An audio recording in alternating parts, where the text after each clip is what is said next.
What is up? Thank you for coming to my channel, Prison POV. Shout out to the members of the channel. Shout out to the Point of View crew. And trip on this. I'm back. The daily uploads are back. And thank you, Point of View crew, for having patience with me. We're going to get to the bottom of it right now. This is going to be a long video. There's a little bit for everybody in this video. I'm going to talk about the Methadone Detox and the hospital stays and all that. I'm going to talk about my homeboy Shawn. Briefly, talk about my homeboy Shawn who passed away. But I'm definitely, this might not be so brief, I'm going to touch on his roommate, who I cannot freaking stand. And I'm DTF, homeboy. And not down to Fizzuck, the other one.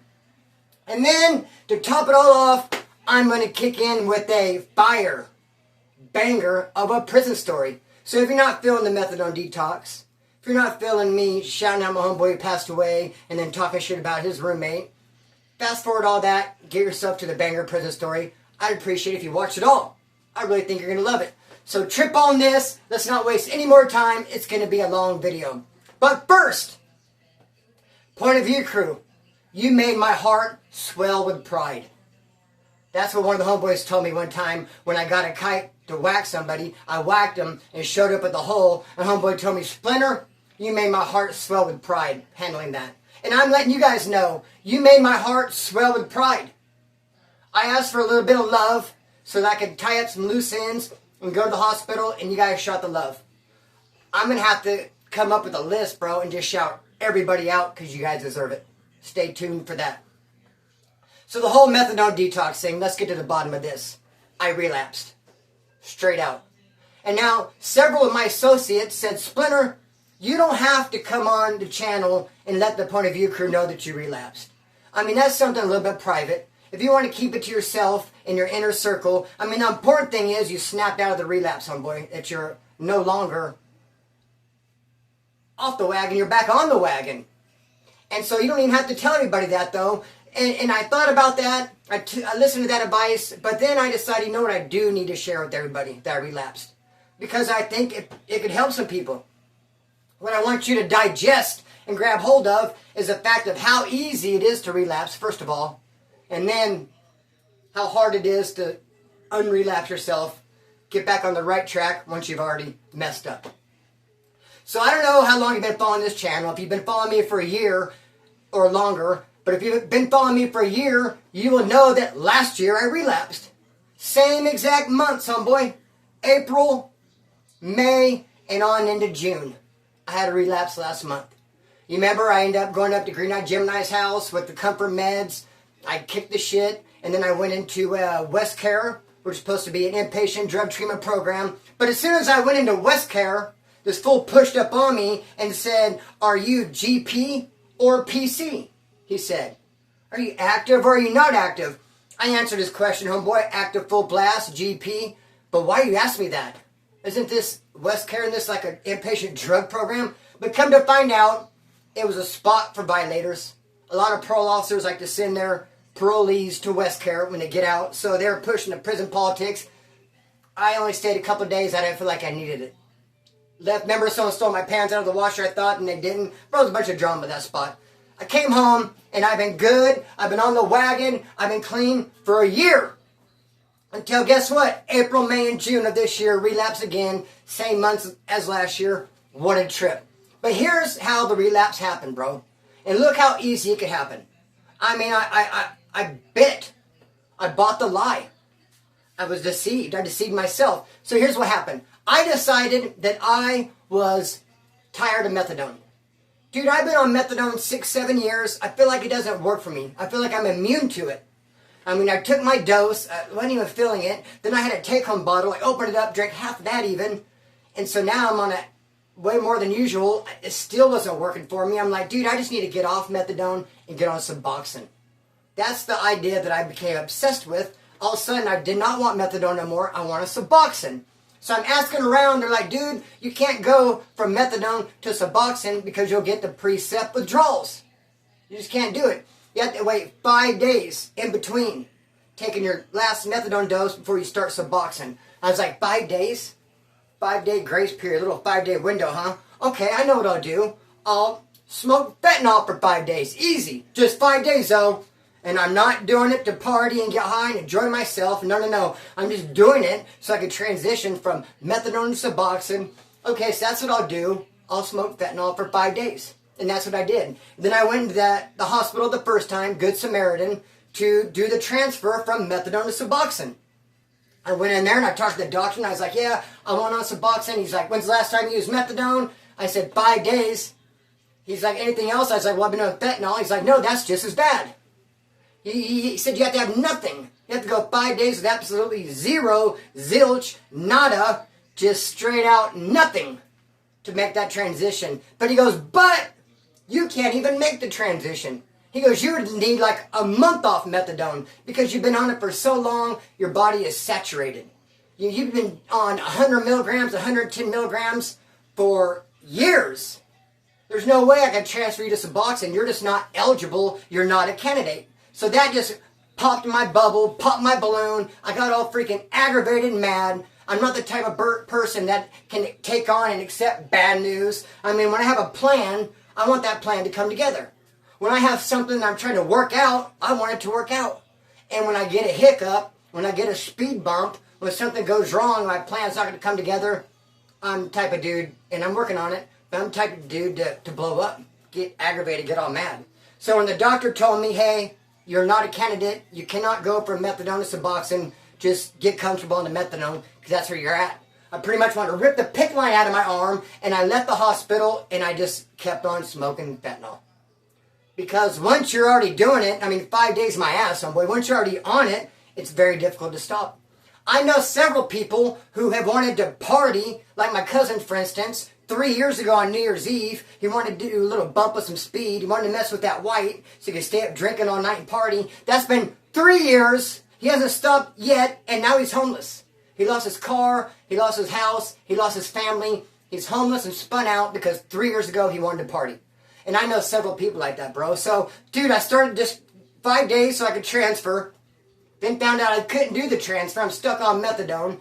And so I kept on with it, bro. I kept on with it. And it was difficult to stop. But I stopped. I went to the hospital yet again when I told you guys I was going to. I went to the hospital yet again, got on comfort meds, and now I have been clean off the fentanyl for 9 days, homeboy. 9 days. And what happened was I had a double habit going. Since I started smoking the fentanyl on methadone, now I have a methadone habit.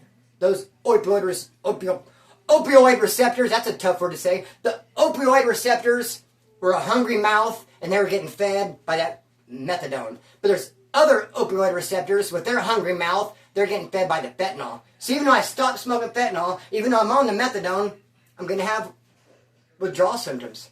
And that's what I've been struggling with the last 9 days, homeboy. I'm finally over it. I mean, it gave me some comfort meds, it gave me some gabapentin and some clonidine, but so I'm back. I'm over it. I withdrawed. Shame on me. I mean, fuck, I hope it don't happen again. But what I want you to understand is how easy it is to fall off the wagon. I mean, I told myself I was just going to do it for 5 days. It turned into 6-8 weeks. And then how hard it is to stop once you're doing it. So if I can motivate anybody to stop if you've started, and just don't start in the first place. I could reach out, just touch one of you guys and say, learn from my mistake, I'll be happy. So, moving on along with the video, I hope that answered your questions. If you have more questions, don't be shy, hit me up. Now trip out on this. My homeboy Shawn Goldman passed away. Now, he's not the dude who gave me the nickname Splinter. Ron Owens gave me that, all by himself. However, my homeboy Shawn is one of the dudes that kept the nickname going. He's one of the dudes that just kept calling me Splinter to where it became a habit. Because, I mean, when they first start calling me Splinter, and then I got out of county jail, and I came right back a couple weeks later, I introduced myself as Chris. What's up? Chris from Wrexham. But people like Shawn like, what's up, Splinter? And that's how the name stuck. And I get out of county jail again, and I say, hey, I get out of county jail, come back a second time after I got the nickname and say, Chris is my name. And then people said, no, Splinter. So it stuck. My homeboy Shawn Goldman is one of the people that made it stuck. And he's just a good, solid dude. He's one of a kind. He's the type of dude that will do anything for you. And he just passed away. excuse me, he had diabetes, homeboy, and his doctor told him, look, stop with the Pepsi, stop with the cigarettes. You have this diabetes to a serious degree. You need to start taking medication, take care of yourself. And he's like, pound it. I'm going to live my life the way I want to. I'm going to drink my Pepsi, smoke my cigarettes. I'm going to live fast, homeboy. And that's what he did, and it cost him, shaved some years off his life, and now he is 6 feet deep, and I'm shouting him out, saying, you know what? Hate to see you go, Shawn. Rest in peace, homeboy. I believe he's in heaven. We're not going to start with that story, but he's also the dude who got me back into church. That's a whole another story. Through Celebrate Recovery, bro. God can use anybody. So shout out to him, but trip on this. Shawn, who passed away, Shawn Goldman, my homeboy, is also Sue's ex-husband. Where are you at with that? I mean, that's the card at the bottom you don't see coming. It tripped me out. I mean, he's a good homeboy of mine from county jail. I knew him for the streets. I had no idea he was married to Sue. Then I'm out there on the streets, bro. Parole is chasing me down. The cops are looking for me. I'm looking for houses that are outside of my circle that I can go to that the cops don't know about. I start talking to Sue on the phone, and I came over here. The first time I came over here, like in 2012, whatever it was, because I was hiding from the cops. And I come walking in the pad, what's up, Sue? And I see my homeboy Shawn, like, Shawn, what's up, bro? What the fuck you doing here, dog? That's my wife. I was like, no way, dude. So him and Sue are married, and they're like the best of friends, homeboy. Even after they divorced, they stayed close, to the point where last year at this time, Sue was working for Shawn. And here's where I'm going to start talking shit about his roommate, who I do not like, not even a little. When I was at junior high school, there was this girl, she always said that, not even a little. You'd ask her, hey, are you hungry? No, not even a little. Are you bored? No, not even a little. Dude, I'm surprised I remember that. I know that there's lots of information that I need that my brain just kicked out. Either not enough room, not enough interest, but yet my brain held on to the image of that girl saying, not even a little. And then it pops up in my own speech once in a while. I cannot stand that fucking dude, Shawn's roommate, not even a little. A trip on this. So Sue gets a job taking care of Shawn. He's got diabetes, they cut off his toes. So Sue's going over there and preparing his meals, cleaning his room, giving him bubble baths, homeboy, washing his hair, doing whatever she can to care and provide for him.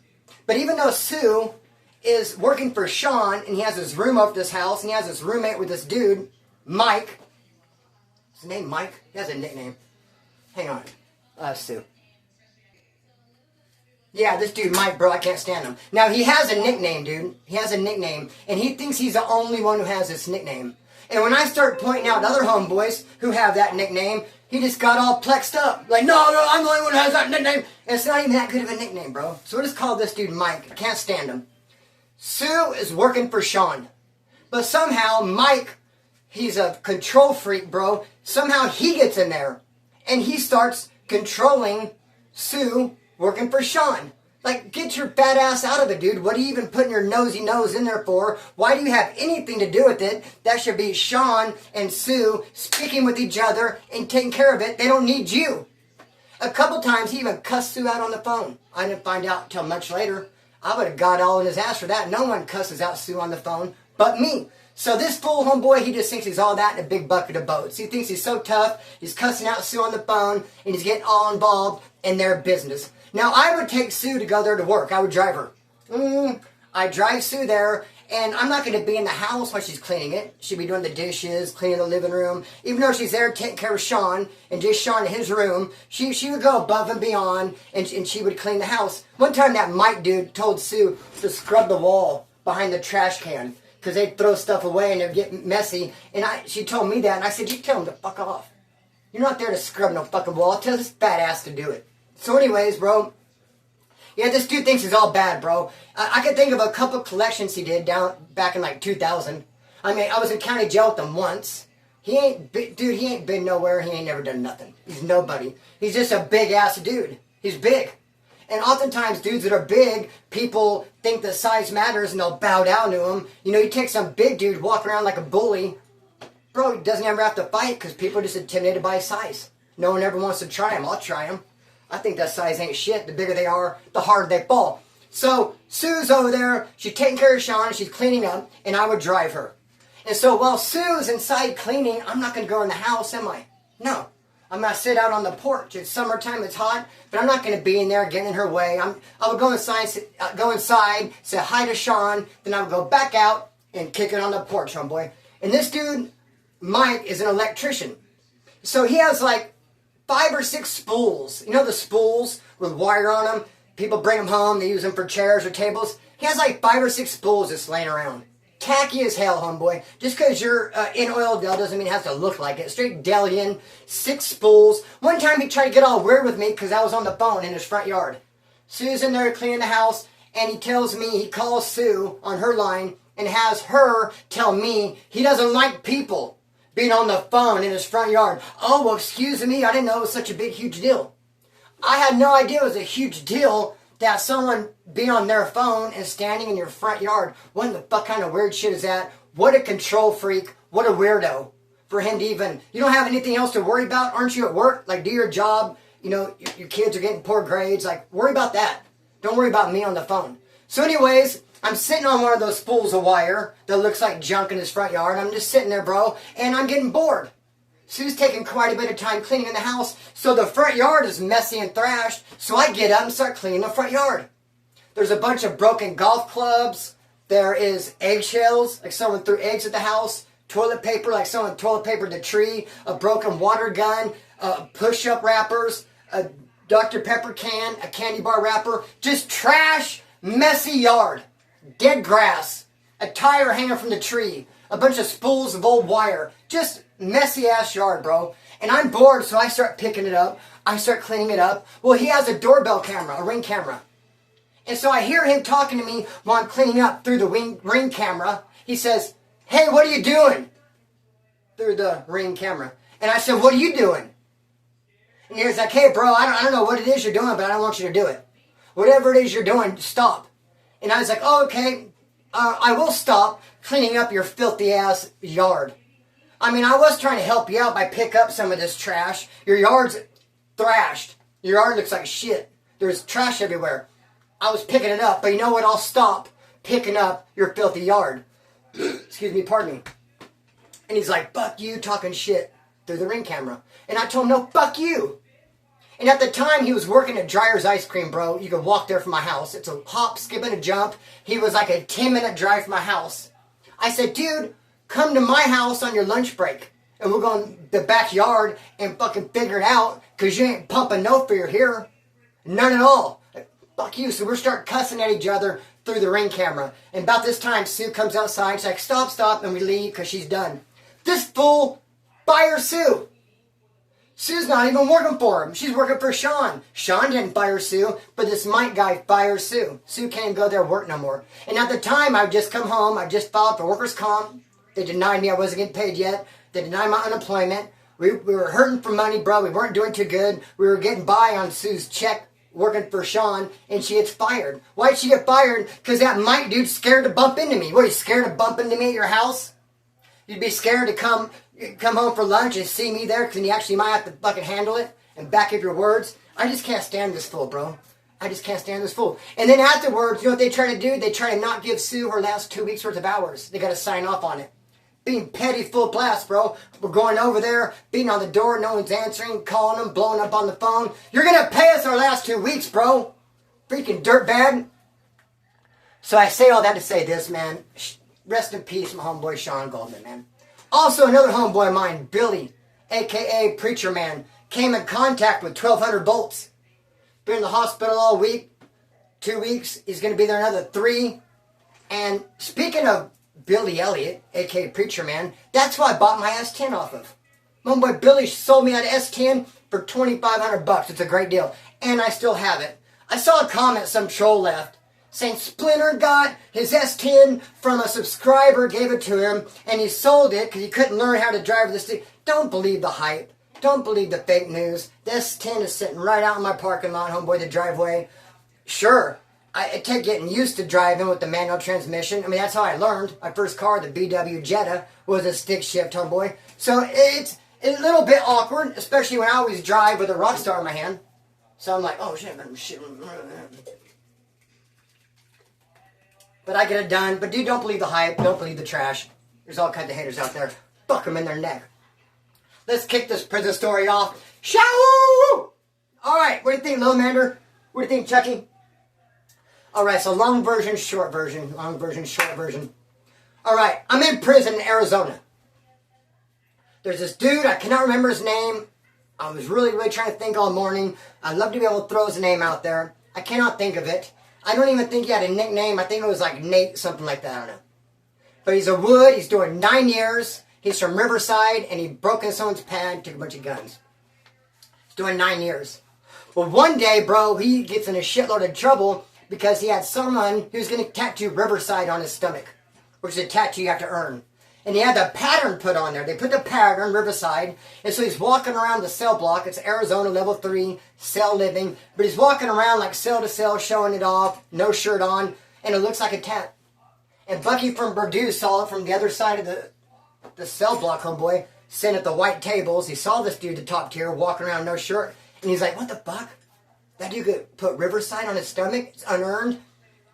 Bucky from Purdue's like, I'm going to go get Richie Rich, who was my cellie, from IE, and we're going to go stomp that dude out.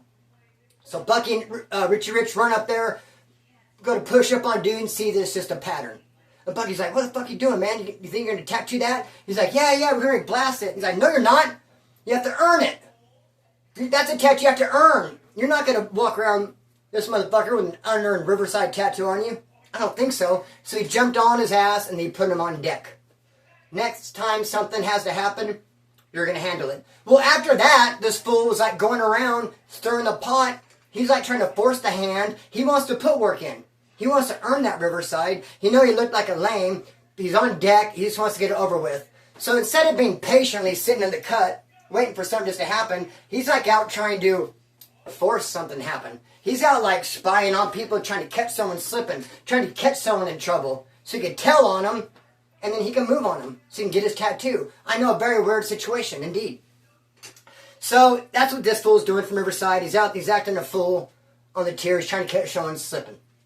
Well, right about that time, homeboy, since we have Xboxes and PlayStations, it's only a matter of time before they start bringing pornography in. Pornos on disc that you can watch in your Xbox. I mean, there's already plenty of magazines floating around, Hustlers and all that type of shit. So if you're a maniaco, I guess you could pull that shit into the 21st century, homeboy, and get real with it. But they brought in all these porns, and the blacks brought them in, and they had black actors and actresses. So the powers that be, the dude who had the keys for the Woods and the skinheads and all that, said, no, I'm not letting any white dudes, I'm not letting nobody from the wood pile, no skinhead, no wood, is going to get any porn from the blacks that have black actors and actresses. I'm not going to let any woods watch that shit. But the thing is, no one even cared. I mean, whenever they threw the word out on the tier, hey, we got porn, no one was like, all right, cool, how much? Here's all my store, let me do a mail out. Everyone's like, I mean, there's porn available. I mean, that's something that you do in the privacy of your own home, on the streets. Like, there's no place for it in prison. Even when they end up getting white actors and actresses later on, I didn't get any of it, I didn't watch it. I mean, you have a cell, it's just, bro, it just doesn't check out, in my opinion. It's just not something I would want to do. And it didn't look, from my point of view, like anybody else wanted to either. No one was like jumping on it. So anyways, my neighbor, black dude, is the one who was selling the porn with the black actors and actresses that the key holder said we couldn't look at. So anyways, one morning, after breakfast, in between breakfast and yard, my black neighbor gets at me. The one who has the porn. He's like, hey, Splinter, trip on this, bro. He goes, one of my homies who's on the other yard, who I go to school with, had a big chunk of heroin. It was like an ounce. It was like 2 ounces, he said. And it was wrapped in plastic. And so my friend took it to school, and he took it out, but he gave me the plastic.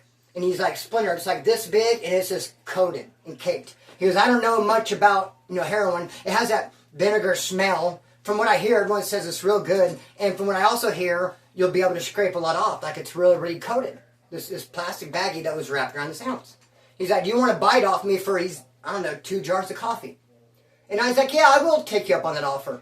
I will buy this corroded baggie that I could scrape for 2 jars of coffee. Sounds like a mystery box. I mean, I'm going to get it. Either I'm going to get it, bro, and I'm going to be scraping.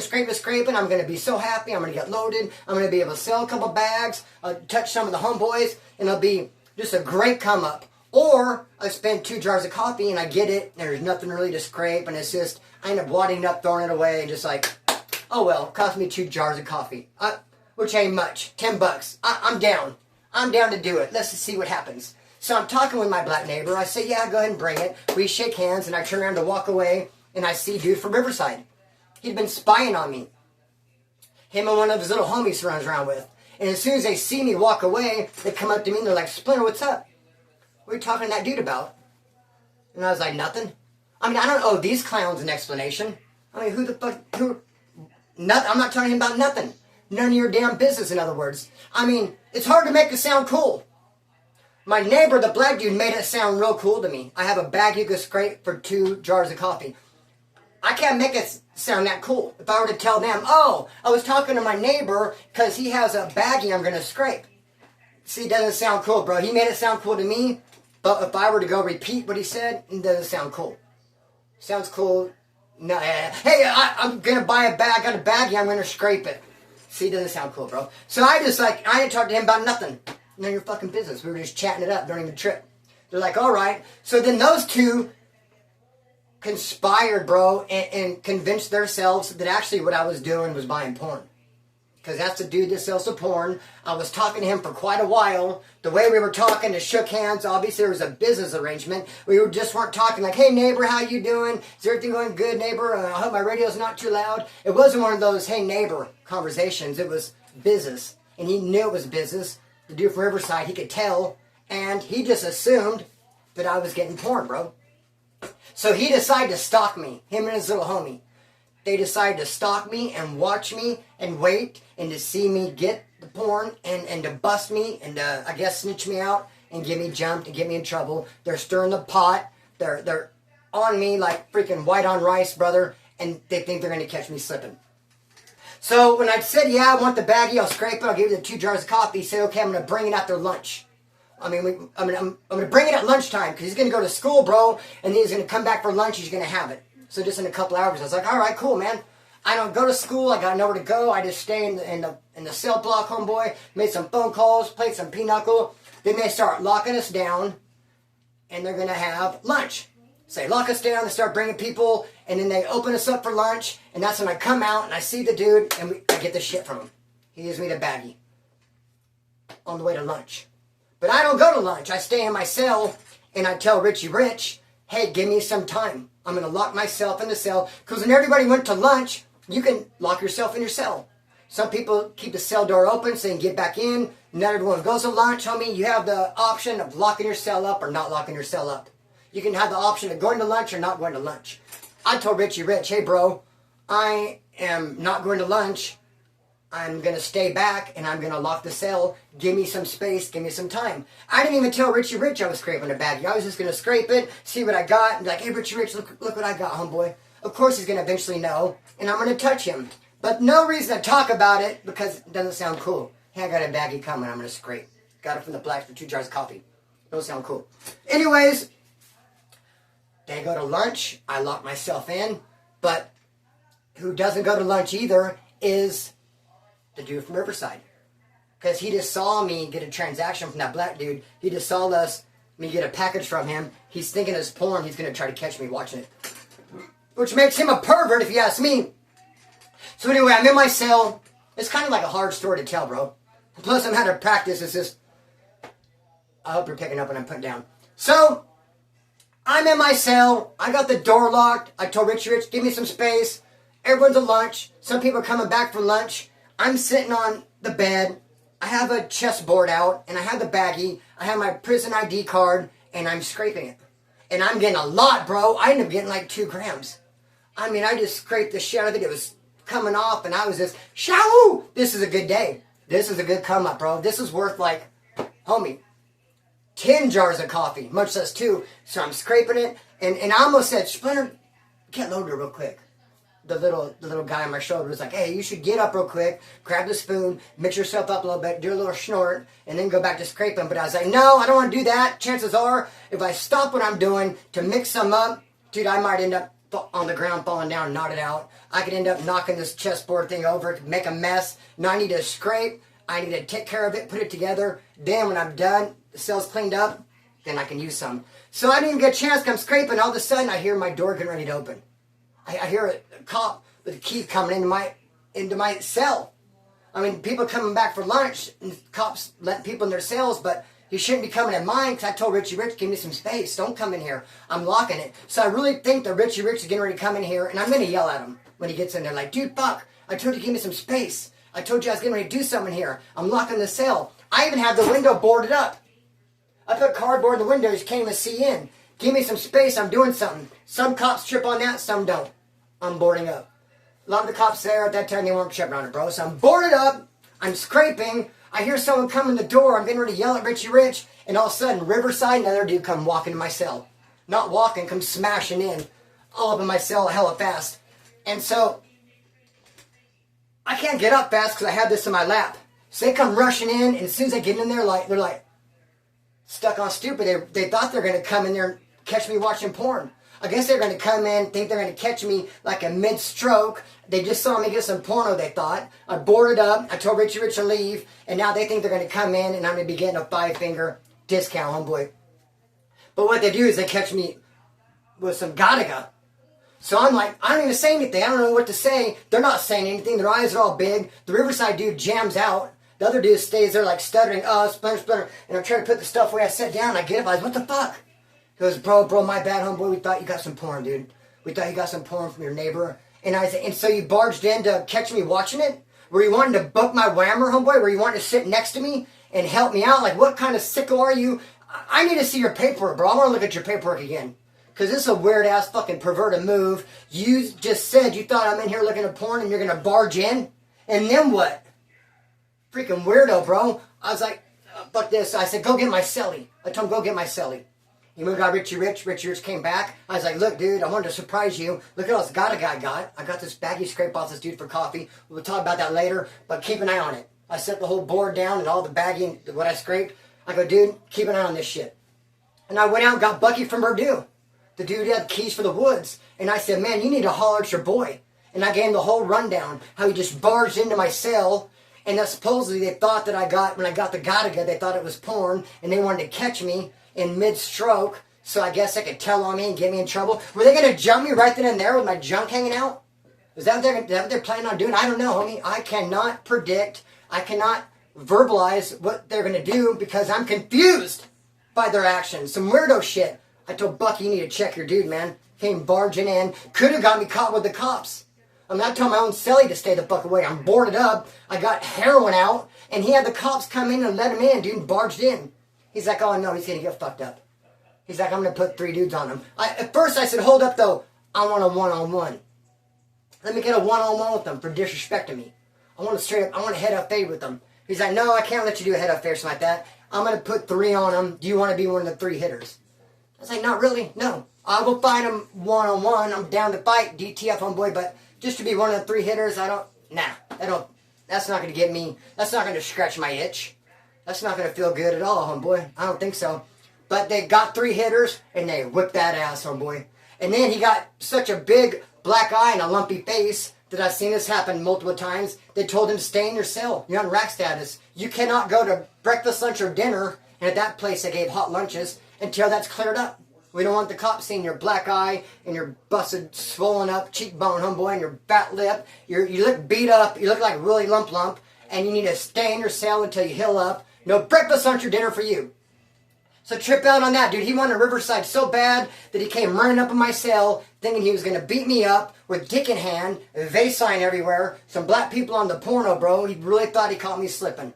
And I really think he was going to start whipping my ass with my pants down around my ankles, dude. He thought he got me. But he ended up getting got.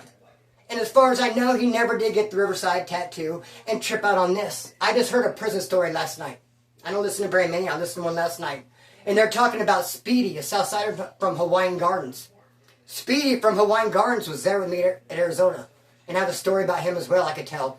But the story I heard last night about him was saying how he's in a leadership position as Centinela. Trip out, because the Speedy I know from Hawaiian Gardens is not leadership material. But then again, it was 4 or 5 years later after I last seen him. Maybe he grew, homeboy, in knowledge and reputation. But with that being said, I'm going to cut the string, let it fly.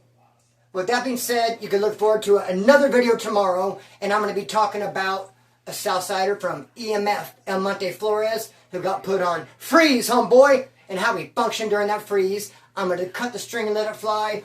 Peace.